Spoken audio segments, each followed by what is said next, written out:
再来看台湾，逐当拢有上千囡仔过车路的时发生意外，去年甚至有26000外人，是最近5冬来上济。特别开学路，交通部甲景观基金会合作，提供红仔车甲教材，嘛来修正道路安全的标线，要共同来守护儿童的安全。高中以下各级学校3十都要开学，不过景观基金会上新调查发现，有半数儿童无想要家己上学去，因为车辆占据道路感受到威胁。进一步分析儿童交通事故案件，主要是冲出、跳出，儿童因为受限性悬、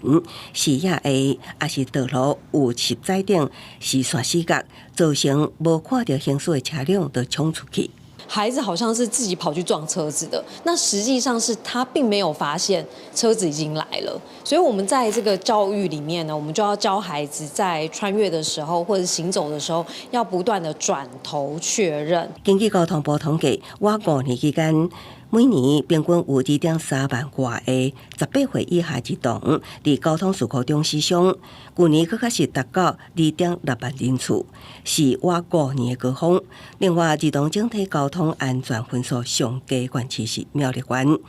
台北市是6都中表现上差，不是只有在学校门口的那条道路，我原则上是以学校周边呢，大概是以150到500公尺的一个范围，做一个校园学区的一个整体的一个改善。交通部强调，会修正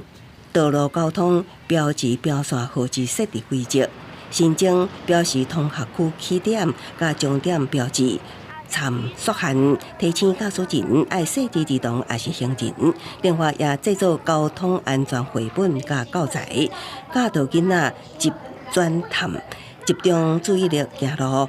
到这边外爱确定车辆，搁探头看清楚，防范视野死角，平安倒转去。记者综合报道。